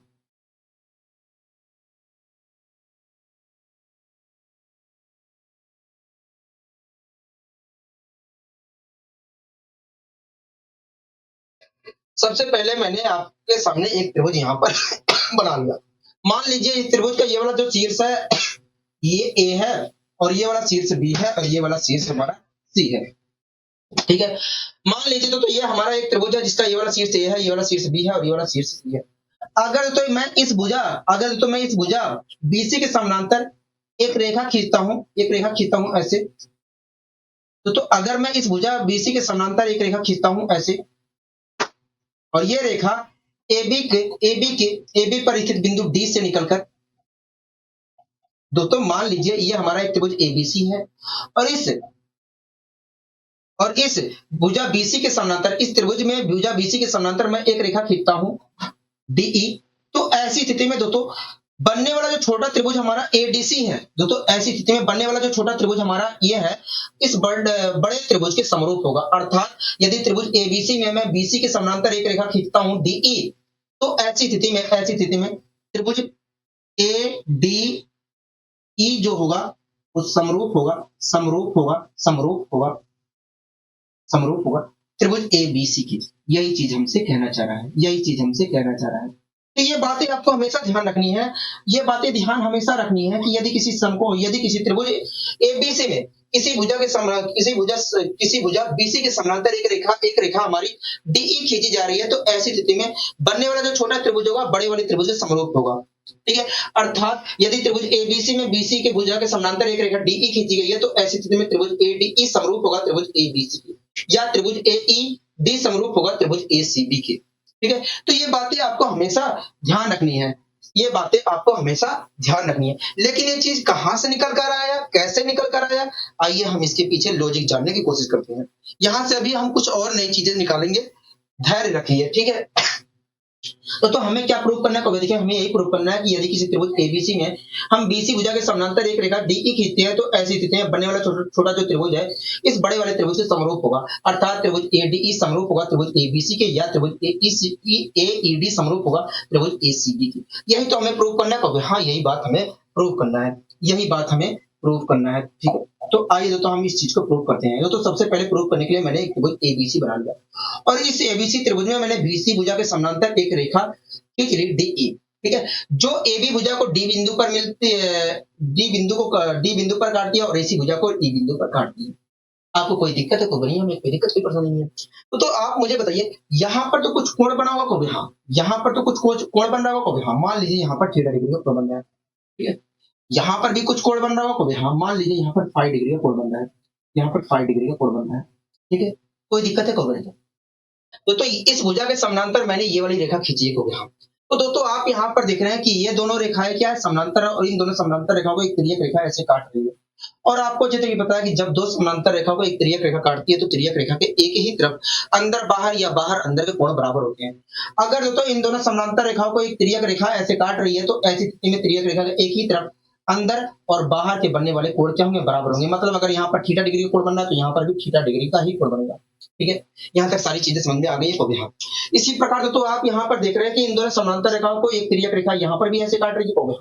तो ऐसी स्थिति में दोस्तों अगर इन दोनों समानांतर रेखाओं को एक तिर्यक रेखा ऐसे काट रही है, तो ऐसी स्थिति में इस तिर्यक रेखा के एक ही तरफ अंदर बाहर या बाहर अंदर के कोण बराबर होंगे। मतलब अगर इन दोनों समानांतर रेखाओं को एक तिर्यक रेखा ऐसे काट रही है, तो ऐसी स्थिति में यहाँ पर जो बनने वाला अंदर जो कोण है, अगर थीटा डिग्री 5 डिग्री है, तो यहाँ पर बनने वाला बाहर का कोण भी हमारा 5 डिग्री होगा। हाँ, हम यहाँ तक सारी चीजें क्लियर है। हाँ, यहाँ तक सारी चीजें क्लियर है। अब दोस्तों आप इस वाले त्रिभुज को देख रहे होंगे। हाँ, तो इस वाले त्रिभुज को देख रहे होंगे। हाँ, इस वाले त्रिभुज को देख रहे हैं, और बड़े वाले त्रिभुज को देख रहे होंगे। हाँ, बड़े वाले त्रिभुज को देख रहे हैं। तो आप यहाँ पर देख रहे हैं कि इस छोटे वाले त्रिभुज का ये वाला जो कोण है, डी शीर्ष पर बना जो कोण है, इस बड़े वाले त्रिभुज में बी शीर्ष पर बने कोण के बराबर है। हाँ, इसी प्रकार आप यहाँ पर ये भी देख रहे हैं कि इस छोटे वाले त्रिभुज में ई शीर्ष पर बना जो कोण है, इस बड़े वाले त्रिभुज में सी शीर्ष पर बने कोण के बराबर है। हाँ, तो इस प्रकार दोस्तों देख रहे हैं आप, दोस्तों इस प्रकार देख रहे हैं कि इस छोटे वाले त्रिभुज का मिनिमम 2 कोण जो है, इस बड़े वाले त्रिभुज के मिनिमम 2 कोण के बराबर है। अगर दोस्तों इस छोटे वाले त्रिभुज के दोस्तों आप यहाँ पर देख रहे हैं कि छोटे वाले त्रिभुज के मिनिमम 2 कोण जो है, इस बड़े वाले त्रिभुज के मिनिमम 2 कोण के बराबर है। और आपको अच्छी तरीके से पता है कि जब किसी त्रिभुज के मिनिमम 2 कोण जो होते हैं किसी अन्य दूसरे त्रिभुज के मिनिमम 2 कोण के बराबर होते हैं, तो वो दोनों त्रिभुज क्या होते हैं, समरूप होते हैं। अगर दोस्तों बड़े वाले त्रिभुज का मिनिमम 2 कोण छोटे वाले त्रिभुज के मिनिमम 2 कोण के, या छोटे वाले त्रिभुज का मिनिमम 2 कोण बड़े वाले त्रिभुज के मिनिमम 2 कोण के बराबर है, तो ऐसी स्थिति में ये दोनों त्रिभुज जो छोटे और बड़े त्रिभुज है, ये दोनों क्या होंगे, समरूप होंगे। हाँ, समरूप होंगे। ऐसी स्थिति में दोस्तों ये वाला जो त्रिभुज होगा इस बड़े वाले त्रिभुज के समरूप होगा, अर्थात ये बड़ा वाला जो त्रिभुज है इस छोटे वाले त्रिभुज के समरूप होगा। तो यहीं से एक नियम निकल जाता है कि यदि किसी त्रिभुज एबीसी में हम भुजा बीसी के समानांतर एक रेखा डीई खींचते हैं, तो ऐसी स्थिति में बनने वाला जो छोटा त्रिभुज होता है वो बड़े वाले त्रिभुज के समरूप होता है, अर्थात जो बड़ा त्रिभुज होता है बनने वाले छोटे त्रिभुज के समरूप होता है। ठीक है, तो ये बातें आपको हमेशा ध्यान रखना है। ठीक है, अब मुझे बताइए एक चीज, ये त्रिभुज जो है, ये जो छोटा त्रिभुज है इस बड़े वाले त्रिभुज से समरूप है। हाँ, अगर मुझे बोलना हुआ तो मैं बोल लूंगा कैसे होगा। देखिए, अगर ये दोनों त्रिभुज समरूप है और आपको बोलना है कि ये त्रिभुज इसके समरूप है, तो बोलने के लिए आपको बराबर कोणों को बराबर पोजीशन पर रखना पड़ेगा। दोनों त्रिभुज के बराबर कोणों को बराबर पोजीशन पे रख के बोलना पड़ेगा। ठीक है, तो आइए हम बराबर कोणों को बराबर पोजीशन पे रख के बोलने की कोशिश करते हैं। ठीक है, तो सबसे पहले मैंने छोटे वाले त्रिभुज का ए शीर्ष पर बना कोण उठा लिया। ठीक है, अब दोस्तों बड़े वाले त्रिभुज में भी मुझे ए शीर्ष पर ही यही कोण फिर से उठाना पड़ेगा। तो दोस्तों मैंने छोटे वाले त्रिभुज में ए शीर्ष पर बना, यहाँ पर जो बना कोण है उसे पहले नंबर पर रख दिया। अब बड़े वाले त्रिभुज में भी यही कोण मुझे पहले नंबर पे रखना पड़ेगा और यही कोण वास्तव में पहले नंबर पे रख दिया, ठीक है, बड़े वाले त्रिभुज का भी। अब दोस्तों मैंने छोटे वाले त्रिभुज का ये वाला जो कोण है दूसरे नंबर पे रखा, और इस बड़े वाले त्रिभुज में भी यही कोण वास्तव में दूसरे नंबर पे रखना पड़ेगा और यही बड़े वाले त्रिभुज में यही कोण वास्तव में यहाँ पर मिलेगा और इस प्रकार देखा जाए तो मुझे यहाँ पर दूसरे नंबर पे बी रखना पड़ेगा कोण यहाँ। इसी प्रकार दोस्तों अब छोटे वाले त्रिभुज का ये वाला जो कोण है फाई जो कोण है उसे मैं तीसरे स्थान पे रख रहा हूँ। तो बड़े वाले त्रिभुज में भी फाई कोण को तीसरे स्थान पे रखना पड़ेगा, तो फाई कोण वास्तव में यहाँ पर है और इसे मैंने तीसरे स्थान पे रख दिया। तो इस प्रकार अगर मैं बोलना चाह रहा हूं तो मैं कहूंगा कि भैया त्रिभुज एडीई समरूप है, त्रिभुज एबीसी के। अगर मैं बोलना चाह रहा हूं कि ये वाला छोटा वाला त्रिभुज बड़े वाले त्रिभुज के समरूप है तो मैं बोल सकता हूं कि भैया त्रिभुज एडीई समरूप है त्रिभुज एबीसी के समरूप है। हाँ भैया, तो यहीं से एक नियम निकल जाता है कि यदि किसी त्रिभुज एबीसी में हम भुजा बीसी के समानांतर एक रेखा डीई खींचते हैं तो ऐसी स्थिति में बनने वाला जो छोटा त्रिभुज एडीई है बड़े त्रिभुज एबीसी के समरूप होगा, ऐसा नहीं है कि आप इसी तरीके से बोल सकते हैं, आप 2-3 तरीके से और बोल सकते हैं, ये आपके ऊपर डिपेंड करता है और इस चीज को मैंने पहले ही बताया है। अगर आप बोलना चाहते हैं तो आप एक चीज और बोल सकते हैं, क्या बोल सकते हैं कि त्रिभुज एईडी समरूप है, त्रिभुज त्रिभुज एईडी त्रिभुज एईडी समरूप है त्रिभुज एसीबी के, ठीक है। तो ये बातें आपको हमेशा ध्यान रखनी है, ठीक है। तो आपको ऐसे ध्यान रखना है, ये बात आपको हमेशा ध्यान रखना है कि यदि किसी त्रिभुज एबीसी में हम भुजा बीसी के समानांतर एक रेखा खींचते हैं तो बीसी के समानांतर एक रेखा डीई खींचते हैं तो ऐसी स्थिति में बनने वाला जो छोटा त्रिभुज एडीई है वो समरूप होगा बड़े वाले त्रिभुज एबीसी के, ठीक है। तो ये बातें ध्यान रखनी है, ठीक है। अब एक बात मुझे बताइए छोटा वाला त्रिभुज जो है बड़े वाले त्रिभुज के समरूप है कहोगे? हाँ, अगर छोटा वाला त्रिभुज जो है बड़े वाले त्रिभुज के समरूप है तो ऐसी स्थिति में इनकी संगत भुजाओं का अनुपात बराबर होगा, क्योंकि आपको चित्र में पता है कि जब दो त्रिभुज समरूप होते हैं तो उनकी संगत भुजाओं का अनुपात बराबर होता है कहोगे? हाँ। अगर छोटा वाला त्रिभुज बड़े वाले त्रिभुज के समरूप है तो ऐसी स्थिति में इन दोनों त्रिभुज की संगत भुजाओं का अनुपात बराबर होगा कहोगे? हाँ, बराबर होगा। तो आइए हम यहाँ पर संगत भुजाओं का अनुपात निकालने की कोशिश करते हैं, ठीक है। तो सबसे पहले दोस्तों मैं इस छोटे वाले त्रिभुज में गया और इस छोटे वाले त्रिभुज में मैंने इस 5 डिग्री को कोण को पकड़ लिया और 5 डिग्री के सामने वाली जो भुजा है उसे लिख दिया, ठीक है, उसे लिख दिया। आपको कोई दिक्कत है? नहीं, हमें कोई दिक्कत नहीं है। अब दोस्तों यही कोण वास्तव में मैंने बड़े वाले त्रिभुज में पकड़ा और वास्तव में यहाँ पर मिलेगा और इसके सामने जो भुजा है उसे लिख दिया। ये क्या होगा? ये वास्तव में संगत भुजाओं का अनुपात है, ये संगत भुजाओं का अनुपात है, ठीक है। ये सारी चीजें क्लियर हो गई? हाँ, ये सारी चीजें क्लियर है। इसी प्रकार दोस्तों छोटे वाले त्रिभुज में फिर से गया और इस छोटे वाले त्रिभुज में आपकी थीटा डिग्री के सामने वाला कोण मैंने पकड़ा और उस थीटा डिग्री के सामने वाली भुजा तो छोटे वाले त्रिभुज में गया और छोटे वाले त्रिभुज में मैंने थीटा डिग्री के कोण को पकड़ लिया, उसके सामने वाली भुजा एई है, मैंने यहाँ पर एई लिख दिया, ठीक है, एई लिख दिया। आपको यहाँ तक कोई दिक्कत है? नहीं। अब दोस्तों यही कोण मैं बड़े वाले त्रिभुज में पकड़ा, बड़े वाले त्रिभुज में यही कोण वास्तव में यहाँ पर मिलेगा और उसके सामने वाली जो भुजा है उससे लिख दिया आपने। ये क्या है? संगत भुजाओं का अनुपात है। ये क्या है? संगत भुजाओं का अनुपात है। अब दोस्तों छोटे वाले त्रिभुज में फिर से गया और कॉमन कोण था, ये छोटे वाले त्रिभुज के लिए भी कॉमन कोण है और बड़े वाले त्रिभुज के लिए भी कॉमन कोण है। छोटे वाले त्रिभुज में गया और कॉमन कोण को पकड़ लिया और कॉमन कोण के सामने वाली भुजा छोटे वाले त्रिभुज में देखा डीई है, मैंने यहाँ पर डीई लिख दिया, ठीक है। यही कोण दोस्तों मैंने बड़े वाले त्रिभुज के लिए भी पकड़ा, कॉमन जो कोण है मैंने बड़े वाले त्रिभुज के लिए भी पकड़ा और उसके सामने वाली जो भुजा है बड़े वाले त्रिभुज में उसे मैंने लिख दिया, उसे मैंने यहाँ पर लिख दिया। सीडी लिखूं या डीसी लिखूं? अच्छा, बीसी है, मैंने बीसी लिख दिया, कहोगे? हाँ, बीसी लिख दिया। और आपको चित्र ये पता है कि ये भी संगत भुजाओं का अनुपात है, ये भी संगत भुजाओं का अनुपात है, ये भी संगत भुजाओं का अनुपात है और ये तीनों क्या होंगे? आपस में बराबर होंगे, क्योंकि ये दोनों क्या है? त्रिभुज समरूप है।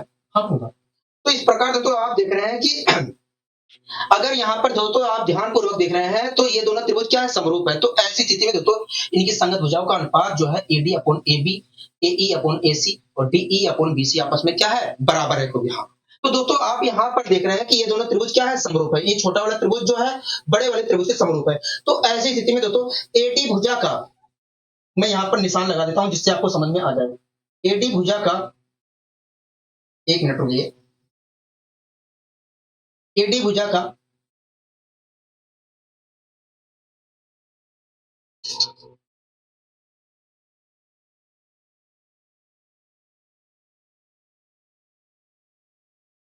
यहाँ पर बन नहीं रहा, ठीक है।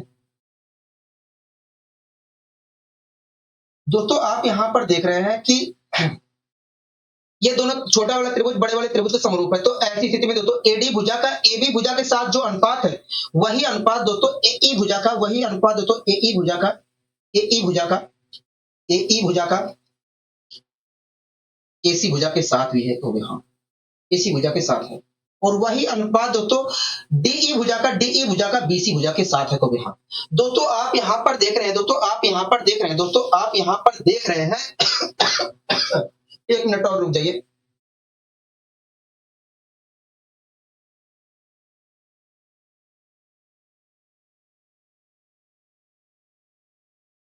दोस्तों आप यहाँ पर देख रहे हैं कि ये दोनों त्रिभुज क्या है, छोटा वाला त्रिभुज जो है बड़े वाले त्रिभुज से समरूप है।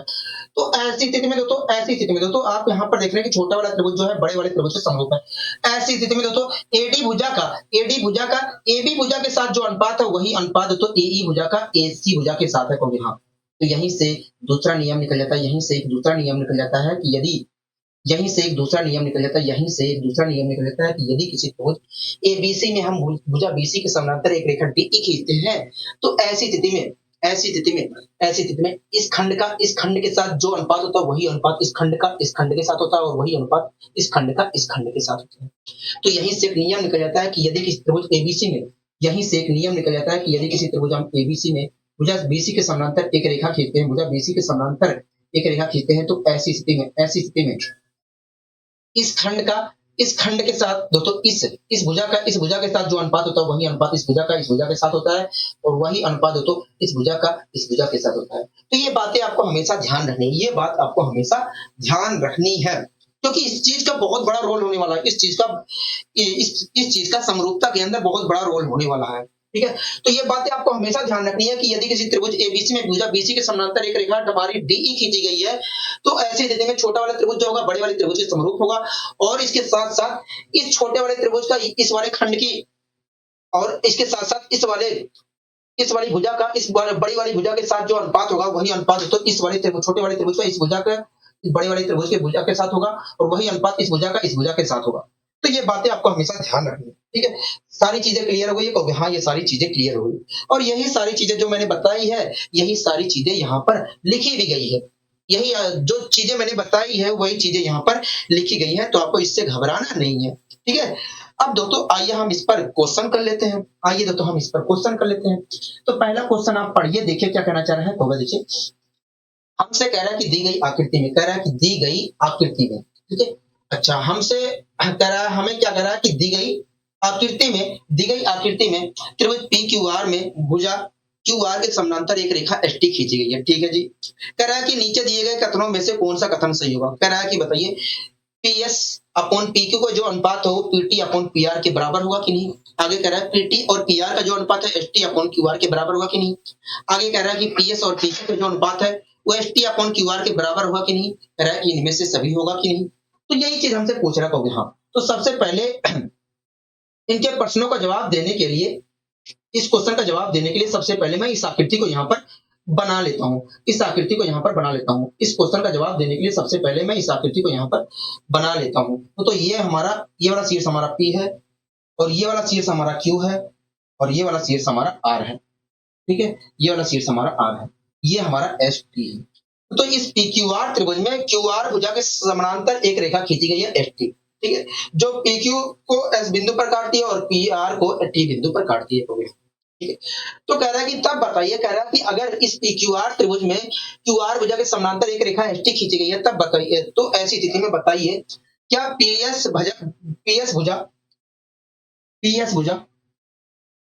भुजा और PQ का PQ का जो अनुपात होगा PS और PQ का जो अनुपात होगा वो PT और QR के अनुपात के बराबर होगा कि नहीं, ये पूछ रहा है। हम कह रहा है PT अपॉन PR भुजा के अनुपात के बराबर होगा कि नहीं। तो आइए चेक कर लेते हैं।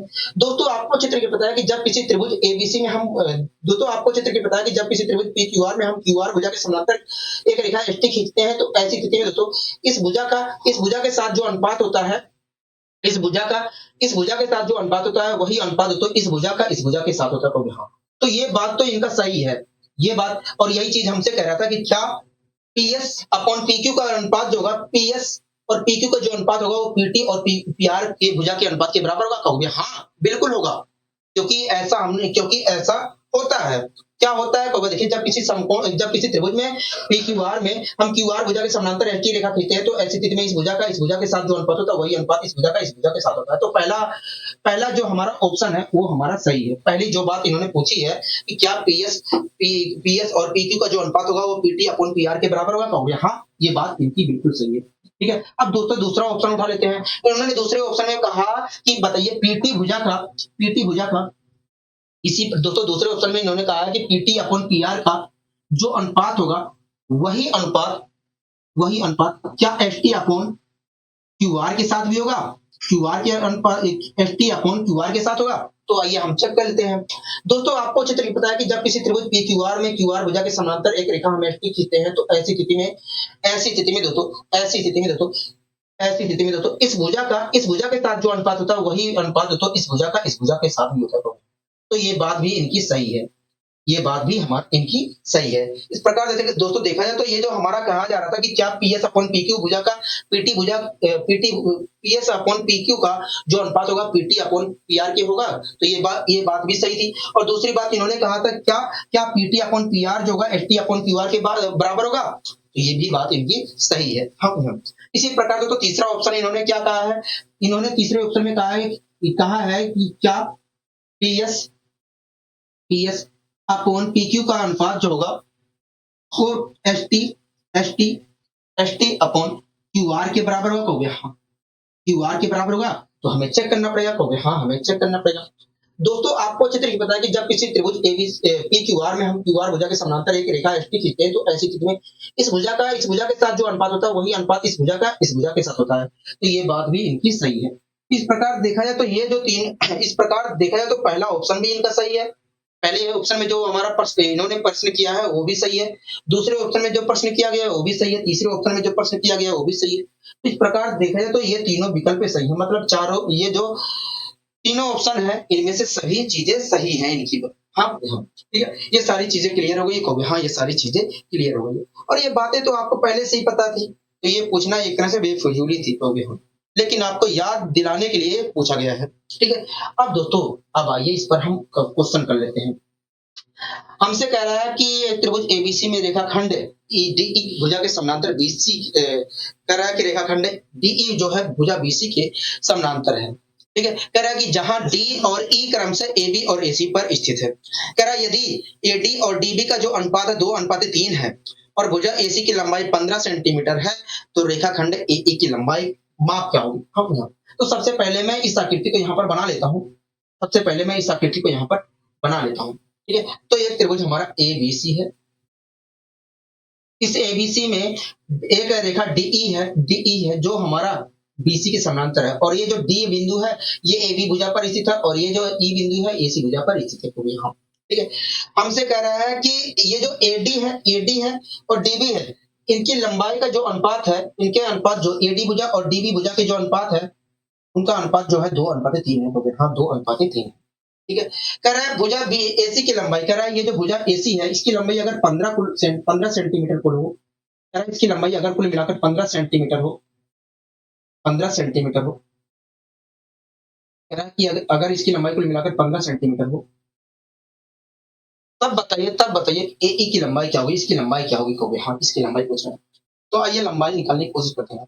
दोस्तों आपको चित्र ये पता है कि जब किसी त्रिभुज एबीसी में हम भुजा बीसी के समानांतर डीई रेखा खींचते हैं, तो ऐसी स्थिति में इस खंड के साथ जो अनुपात होता है वही अनुपात इस खंड के साथ होता है। इस खंड के साथ अनुपात क्या है, देखिए इस खंड की लंबाई 2 है और इस खंड की लंबाई कुल मिलाकर 5 है। तो इस प्रकार देखें तो इस खंड और इस खंड की लंबाई का जो अनुपात है वो 2:5 है। दोस्तों जो अनुपात इस खंड के साथ है वही अनुपात तो इस खंड के साथ भी होगा। कहोगे हाँ, अगर इस खंड के साथ अनुपात 2:5 है, तो यही अनुपात वास्तव में इस खंड के साथ भी होगा। हाँ ठीक है, तो इसका मतलब यही है कि यदि एई भाग की लंबाई जो है 2 यूनिट है, तो एसी भाग की लंबाई क्या है 5 यूनिट है। लेकिन तो एसी भाग है, जो एसी भुजा है उसकी लंबाई 5 यूनिट नहीं है, 15 है, मतलब 5 यूनिट बराबर है 15 के। कहोगे तो 1 यूनिट बराबर कितने के, देखिए 1 यूनिट बराबर है 3 के। हमसे पूछा क्या गया है, तो देखिए एई भुजा की लंबाई पूछा गया है। तो ए भुजा की लंबाई क्या होगा 2 यूनिट है। अगर वास्तव में बताना है तो 2 यूनिट का मुझे जवाब देना पड़ेगा। तो 1 यूनिट की वैल्यू 3 के बराबर है तो 2 यूनिट की वैल्यू वास्तव में 6 के बराबर होगी। तो इस प्रकार देखा जाए तो ए भुजा की लंबाई क्या है 6 सेंटीमीटर है। क्या है 6 सेंटीमीटर है। हाँ, यहाँ तक सारी चीजें क्लियर है। तो हाँ यहाँ तक सारी चीजें क्लियर है। यहाँ तक सारी चीजें क्लियर है। यहाँ तक सारी चीजें क्लियर है। अभी चलकर आगे मैं कुछ और चीजें यहाँ पर सिखाऊंगा आपको, कुछ और चीजें यहाँ पर सिखाऊंगा। ठीक है, फिलहाल तो आप ऐसे करिए जैसे मैं करवा रहा हूँ वैसे करिए, जो मैंने आपको नियम सिखाया उस नियम का प्रयोग करिए। आगे चलकर मैं इस नियम में थोड़ा बदलाव करूंगा। ठीक है, तो फिलहाल आपको अगर जानकारी है तो आपको धैर्य रखना है। ठीक है, अब आइए दोस्तों इसी प्रकार हम और आगे के क्वेश्चनों को सोल्व करते हैं। कह रहा है कि त्रिभुज पी क्यू आर में एस टी जो है क्यू आर के समानांतर है। ठीक है, कह रहा है कि जहां एस और टी पी क्यू और पी आर पर स्थित है। कह रहा है यदि एस टी बराबर 4 सेंटीमीटर है और भुजा और पूरी भुजा क्यू आर जो है 12 सेंटीमीटर है तो पी टी बराबर 5 सेंटीमीटर है तो पी आर की लंबाई क्या होगी, पी आर की लंबाई क्या होगी। हाँ ठीक है, तो सबसे पहले मैं इस आकृति को यहाँ पर बना लेता हूँ। क्वेश्चन को सोल्व करवाने के लिए सबसे पहले मैं इस आकृति को यहाँ पर बना लेता हूँ। यहाँ तो दोस्तों ये वाला जो शीर्ष है ये P है, ये वाला जो शीर्ष है ये Q है और ये वाला शीर्ष जो हमारा R है। ये वाला शीर्ष हमारा क्या होगा P है, ये वाला शीर्ष हमारा Q है और ये वाला शीर्ष हमारा R है।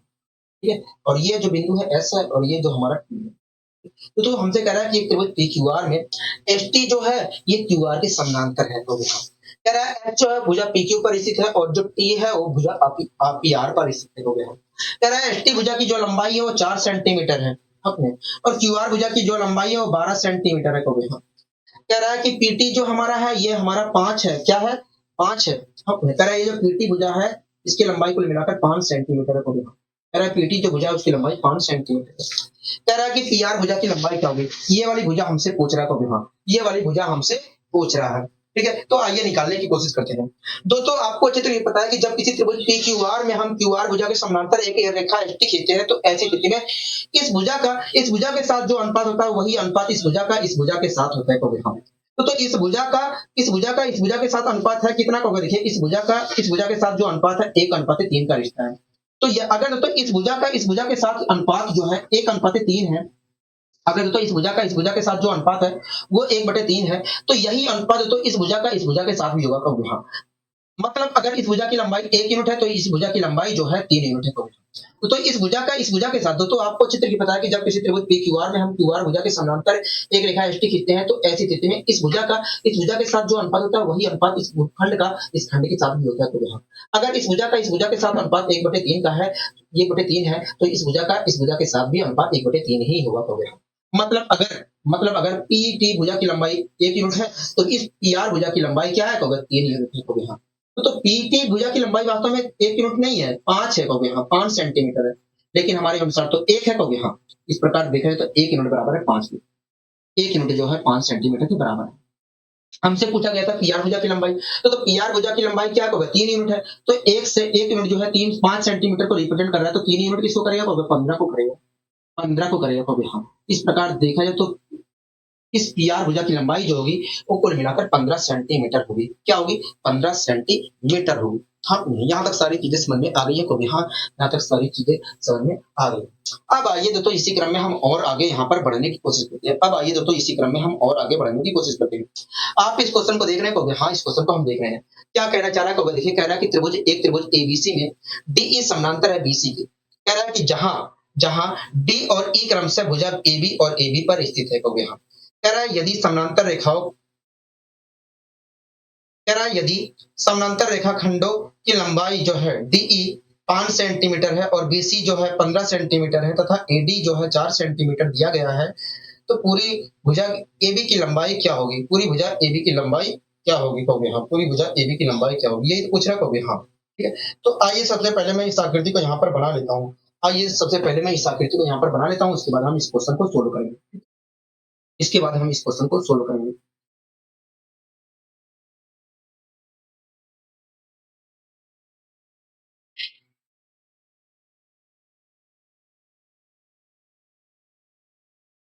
ये वाला जो शीर्ष है तो ए है, ये वाला जो शीर्ष है ये बी है हमारा, ये वाला जो शीर्ष है ये सी है। हाँ और ये डी बिंदु है और ये ई बिंदु है। क्वेश्चन पढ़ लेते हैं। कह रहा है कि इस एबी त्रिभुज में बीसी भुजा के समानांतर एक रेखा बीसी भुजा के समानांतर डीई रेखा है। कह रहा है इस एबीसी त्रिभुज में डीई जो है बीसी भुजा के समानांतर है। कह रहा है जो डी है वो एबी पर स्थित है, एसी जो और ई जो है एसी पर स्थित है। ठीक है। कह रहा है कि डीई की लंबाई अगर 5 सेंटीमीटर है, कह रहा है डीई की लंबाई अगर 5 सेंटीमीटर है, बीसी की लंबाई अगर 15 सेंटीमीटर है, 15 सेंटीमीटर है, 15 सेंटीमीटर है, 15 सेंटीमीटर है, कह रहा है कि 15 सेंटीमीटर है। कह रहा है यदि एडी की लंबाई 4 सेंटीमीटर है, कह रहा है ये जो एडी है, एडी जो है भुजा, अगर इसकी लंबाई 5 सेंटीमीटर है, एक मिनट हो गई, एक मिनट एक मिनट एक मिनट, कह रहा है ये एडी भुजा की लंबाई जो है 4 सेंटीमीटर है, तो भुजा एबी की लंबाई क्या होगी, ए वाली भुजा की लंबाई क्या होगी, कहोगे हाँ। दोस्तों आपको अच्छी तरीके से पता है कि जब किसी त्रिभुज एबीसी में हम भुजा बीसी के समानांतर एक रेखा डीई खींचते हैं, तो ऐसी स्थिति में इस खंड के साथ जो अनुपात होता है वही अनुपात तो इस खंड का इस खंड के साथ भी होता है, कहोगे हाँ। अगर तो इस खंड का इस खंड के साथ जो अनुपात है वो 1/3 है, तो यही अनुपात तो इस खंड का इस खंड के साथ भी होगा, कहोगे हाँ। मतलब कहोगे मतलब अगर इस खंड की लंबाई 1 यूनिट है, तो इस खंड की लंबाई जो होगी 3 यूनिट होगी। तो इस खंड की लंबाई 1 नहीं है, 4 सेंटीमीटर है, कहोगे हाँ। मतलब 1 यूनिट बराबर है 4 सेंटीमीटर की, कहोगे हाँ। ठीक है। तो हमसे एबी की लंबाई पूछी गई है, एबी की लंबाई है कितनी, को 3 यूनिट है। तो 1 यूनिट जो है 4 सेंटीमीटर को रिप्रेजेंट कर रही है, तो 3 यूनिट किसको करेगी, 12 सेंटीमीटर को करेगी यहाँ। मतलब एबी भुजा की जो लंबाई है वो 12 सेंटीमीटर है। क्या है, 12 सेंटीमीटर है। तो आपको समय लगना नहीं है, जब आप सीख जाएंगे तो समय आपको लगना नहीं है। आप इस क्वेश्चन को भी करने की कोशिश करिए, देखिए क्या कहना चाह रहा है। ठीक है, देखिए क्या कहना चाह रहा है, तो देखिए हमसे कह रहा है कि एक त्रिभुज पी क्यू आर में एस टी जो है क्यू आर के समानांतर है। कह रहा है यदि खंड एस क्यू की लंबाई जो है पी एस की लंबाई की, पी एस भुजा की लंबाई की 3 गुनी है, तिगुनी है या 3 गुनी है, और क्यू आर भुजा 28 सेंटीमीटर है, तो एस टी की माप क्या होगी, एस टी की माप क्या होगी, हाँ एस टी भुजा की माप क्या होगी। तो सबसे पहले इस आकृति को मैं यहाँ पर बना लेता हूँ, सबसे पहले मैं इस आकृति को यहाँ पर बना लेता हूँ। जरूरी नहीं है हमेशा ऐसी ही आकृति आए, कुछ भी आकृति आ सकती है, लेकिन मैं फिलहाल आपको चीजें सिखा रहा हूँ, आपको फिलहाल चीजें सिखा रहा हूँ। ठीक है, तो आप सीख लीजिए कि कैसे कैसे हम अप्लाई करते हैं। ठीक है, कह रहा है कि एक दोस्तों सबसे पहले मैं इस आकृति को बना लेता हूँ, और इस आकृति में ये वाला जो शीर्ष है पी है, ये वाला शीर्ष हमारा पी है, ये वाला जो शीर्ष है ये क्यू है, ये वाला शीर्ष हमारा आर है, ये वाला जो शीर्ष है ये वाला जो बिंदु है एस है, ये बिंदु हमारा टी है। क्वेश्चन पढ़ लेते हैं, क्वेश्चन क्या कह रहा है, वो देखिए। इस क्वेश्चन में कह रहा है कि पी क्यू आर में एस टी जो भुजा है क्यू आर के समानांतर है। ठीक है, आगे क्या कह रहा है, वो देखिए आगे कह रहा है कि एस क्यू जो खंड है, एस क्यू जो खंड है, ये पीएस की लंबाई की 3 गुनी है। मतलब अगर पीएस की लंबाई जो है 1 यूनिट है, तो इसकी लंबाई 3 यूनिट है। मतलब अगर पीएस की लंबाई 2 यूनिट है, तो इसकी लंबाई 6 है। मतलब अगर पीएस की लंबाई 3 है, तो इस क्यूएस की लंबाई 9 सेंटीमीटर है। हाँ, यहाँ तक आपको सारी चीजें क्लियर हो गई, हाँ यहाँ तक सारी चीजें क्लियर है। तो मैंने मान लिया कि पीएस की लंबाई 1 है, तो इसकी लंबाई क्या होगी, 3 होगी। ठीक है, हमसे कह रहा है कि ये जो क्यूआर भुजा है, ये जो क्यूआर भुजा इसकी लंबाई 28 सेंटीमीटर है, 28 सेंटीमीटर। कह रहा है कि एसटी भुजा की लंबाई क्या होगी।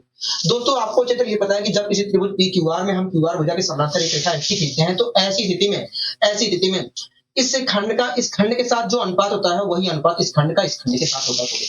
इस खंड के साथ अनुपात क्या होगा, देखिए ये जो हमारा भाग है 1 यूनिट है, और ये भाग हमारा कुल मिलाकर ये पूरा भाग हमारा 4 यूनिट है। तो इस प्रकार देखा तो इस भाग के साथ जो अनुपात है वो 1:4 है। यही अनुपात दोस्तों इस खंड का इस खंड के साथ होगा, होगा। अगर तो इस खंड के साथ अनुपात 1:3 है, तो यही अनुपात दोस्तों एस टी भुजा का क्यू आर भुजा के साथ होगा, होगा। मतलब अगर एस टी भुजा की लंबाई 1 यूनिट है, तो क्यू आर भुजा की लंबाई 4 यूनिट है। लेकिन क्यू आर भुजा की लंबाई 4 यूनिट नहीं है, 28 सेंटीमीटर है। मतलब 4 यूनिट बराबर है 28 सेंटीमीटर की, होगा। तो 1 यूनिट बराबर कितने के, 1 यूनिट बराबर 7 सेंटीमीटर की। तो हमसे क्या पूछ रहा था, एस टी भुजा की लंबाई पूछ रहा था। तो दोस्तों एस टी भुजा की लंबाई कितनी थी, 1 यूनिट थी, और 1 यूनिट की वैल्यू क्या है, 7 सेंटीमीटर है। मतलब देखा जाए तो एस टी भुजा की लंबाई कुछ और नहीं है, 7 सेंटीमीटर है। क्या है, 7 सेंटीमीटर है। यहाँ तक सारी चीजें क्लियर हो गई है, हाँ यहाँ तक सारी चीजें क्लियर हो गई है, यहाँ तक सारी चीजें क्लियर हो गई है। ठीक है, कोई दिक्कत है, कोई परेशानी है तो बताइए मुझे, नहीं हमें यहाँ तक कोई दिक्कत कोई परेशानी नहीं है। ठीक है, अच्छा इस क्वेश्चन को भी करने की कोशिश करिए। कह रहा है कि त्रिभुज एबीसी में, कह रहा है कि एक त्रिभुज एबीसी में डीई जो है भुजा बीसी के समानांतर है। कह रहा है एई और ईसी का जो अनुपात है वो 3:5 है। ठीक है, एई और एसी का जो अनुपात है 3:5 है। कह रहा है कि एबी जो है, एबी भुजा की लंबाई जो है 24 सेंटीमीटर है। तो खंड एडी की लंबाई क्या होगी, खंड एडी की लंबाई क्या होगी, हाँ। तो आइए दोस्तों हम यहाँ पर खंड एडी की लंबाई भी निकालने की कोशिश करते हैं। सबसे पहले मैं इस आकृति को यहाँ पर बना लेता हूँ। सबसे पहले मैं इस आकृति को यहाँ पर बना लेता हूँ। ठीक है? सबसे पहले मैं इस आकृति को बना लेता हूँ। दोस्तों ये वाला जो शीर्ष है हमारा ए है, ये वाला जो शीर्ष है हमारा बी है, और ये वाला जो शीर्ष है हमारा सी है। ये वाला जो बिंदु है ये डी है, और ये वाला हमारा ई है। हमसे कह रहा है कि इस त्रिभुज एबीसी में जो डीई भुजा है ये बीसी भुजा के समानांतर है। कह रहा है ये जो एई है और ईसी है इनकी लंबाई का जो अनुपात है 3:5 है। मतलब अगर इस खंड की लंबाई 3 यूनिट है तो इस खंड की लंबाई हमारी 5 यूनिट है। ठीक है? कोई दिक्कत है? कोई नहीं। कह रहा है ये भी जो भुजा है, कह रहा है ये जो एबी भुजा है इसकी लंबाई कुल मिलाकर 24 सेंटीमीटर है। क्या है? 24 सेंटीमीटर। कह रहा है ये जो एबी भुजा है इसकी लंबाई कुल मिलाकर 24 सेंटीमीटर है। कह रहा है ये जो एबी भुजा है इसकी लंबाई कुल मिलाकर 24 सेंटीमीटर है। कह रहा है कि तब बताइए, कह रहा है कि तब बताइए, एक मिनट रुकिए। कह रहा है कि तब बताइए ये जो हमारी एडी भुजा है, कह रहा है ये जो एडी भुजा है इसकी लंबाई क्या है? कह रहा है कि तब बताइए एडी जो भुजा है, एडी भुजा है इसकी लंबाई क्या होगी? तो आइए निकालने की हम कोशिश करते हैं एडी भुजा की लंबाई। आइए दोस्तों हम यहाँ पर एडी भुजा की लंबाई निकालने की कोशिश करते हैं। दोस्तों आपको अच्छे से पता है कि जब किसी त्रिभुज एबीसी में हम भुजा बीसी के समानांतर एक रेखा डीई खींचते हैं तो ऐसी स्थिति में इस खंड के साथ जो अनुपात होता है वही अनुपात इस खंड के साथ होता है। तो इस खंड के साथ अनुपात क्या होगा? देखिए यहाँ से यहाँ तक की लंबाई 3 है, यहाँ से यहाँ तक की लंबाई 8 है। इस प्रकार देखा है तो इस खंड के साथ जो अनुपात है वो 3:8 है। तो यही अनुपात दोस्तों इस खंड के साथ भी होगा। मतलब अगर इस खंड की लंबाई 3 यूनिट है तो इस खंड की लंबाई जो होगी 8 यूनिट होगी। तो इस खंड की लंबाई वास्तव में 8 यूनिट नहीं है, 24 सेंटीमीटर है। मतलब 8 यूनिट बराबर है 24 सेंटीमीटर की होगी। तो 1 यूनिट बराबर कितने की होगी? देखिए 1 यूनिट बराबर 3 सेंटीमीटर की। हमसे पूछ क्या रहा था? देखिए एडी भुजा की लंबाई पूछ रहा था। तो एडी भुजा की लंबाई क्या थी? 3 यूनिट थी। तो 1 यूनिट जो है 3 सेंटीमीटर को रिप्रेजेंट कर रहा है, तो 3 यूनिट इसको करेगा। 3 यूनिट वास्तव में 9 को करेगा, 9 सेंटीमीटर को करेगा, 9 सेंटीमीटर को करेगा। मतलब ये जो हमारी एडी भुजा है इसकी लंबाई कुछ और नहीं है, 9 सेंटीमीटर है। क्या है? 9 सेंटीमीटर। ठीक है? बताइए कोई दिक्कत, कोई परेशानी होगी? हमें कोई दिक्कत, कोई परेशानी नहीं है। आपने चीजों को बहुत ही अच्छे तरीके से एक्सप्लेन करने की कोशिश की है।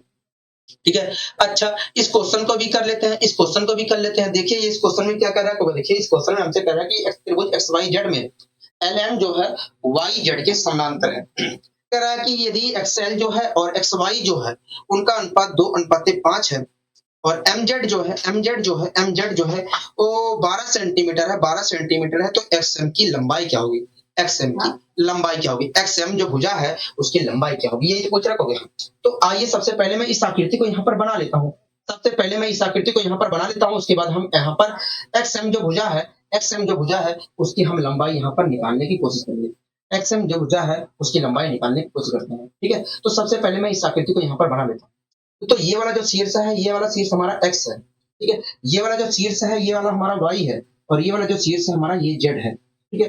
तो ये जो हमारा बिंदु है ये L है, ये हमारा बिंदु M है।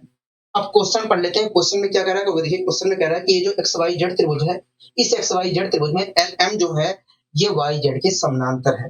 कह रहा है ये जो XL है और XY जो है, कह रहा है XL और XY का जो अनुपात है ये 2:5 है। क्या है? 2:5 है। मतलब अगर इस खंड की लंबाई 2 यूनिट है, 2 यूनिट है, इस खंड की लंबाई जो है 2 यूनिट है, मतलब अगर इस खंड की लंबाई 2 यूनिट है तो इस खंड की जो लंबाई होगी, इस खंड की जो लंबाई होगी वो 5 सेंटीमीटर होगी।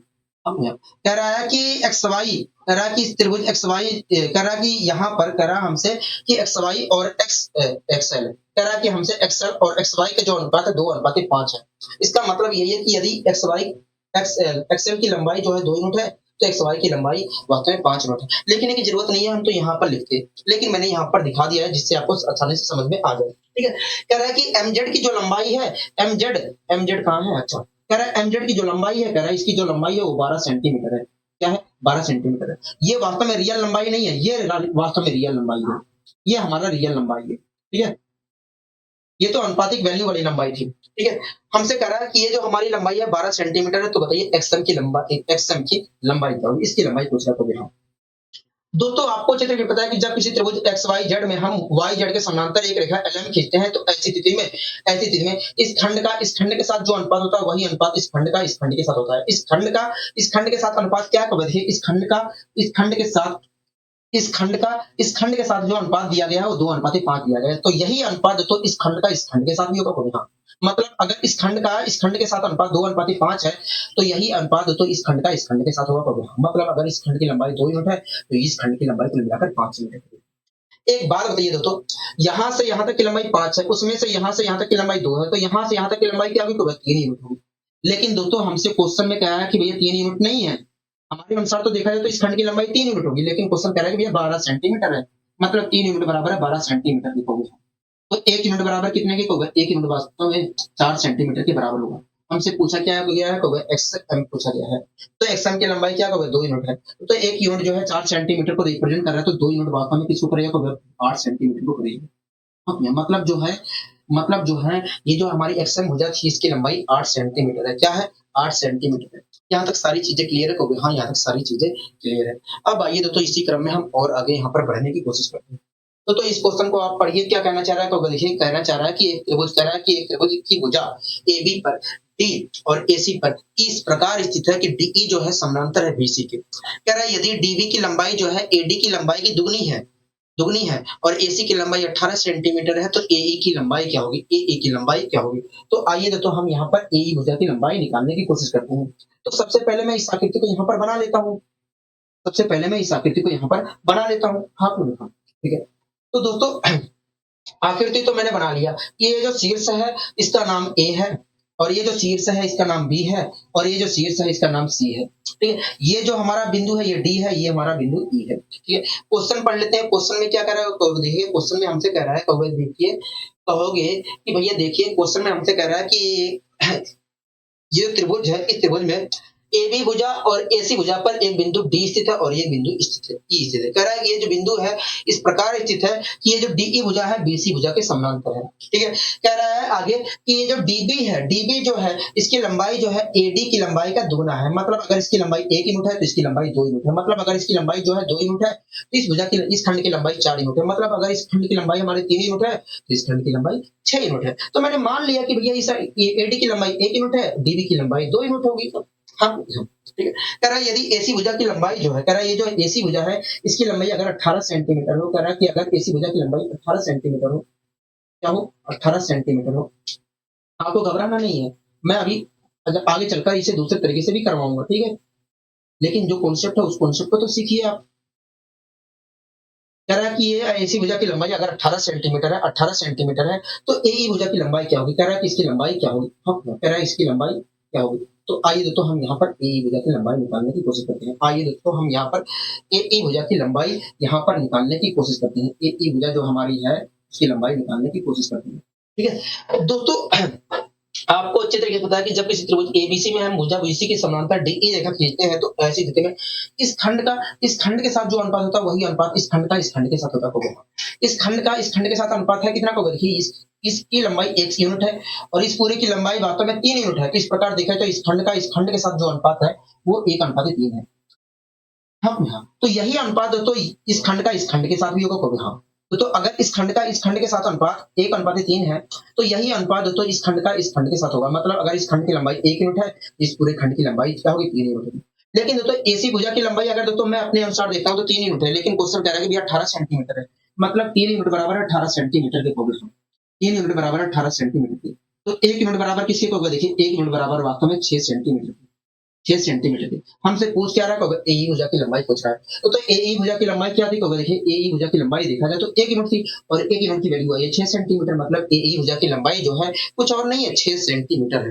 क्या है? 6 सेंटीमीटर है। यहाँ तक सारी चीजें क्लियर हो गई है। हाँ दोस्तों, कल हम एक दूसरा कॉन्सेप्ट सीखेंगे। ठीक है, इस पर आधारित मैंने आपको बहुत ज्यादा क्वेश्चन करवाए और आशा करता हूँ ये चीजें आपको बहुत ही अच्छे तरीके से समझ में आ गई होंगी और इस कॉन्सेप्ट का कैसे हम प्रयोग करते हैं वो भी चीजें आपको समझ में आ गई होंगी। ठीक है, तो दोस्तों बस आज के लिए इतना ही रखते हैं। मिलेंगे अगली वीडियो में इसी ऊर्जा और इसी उत्साह के साथ। दीजिए आज के लिए इजाजत। नमस्कार।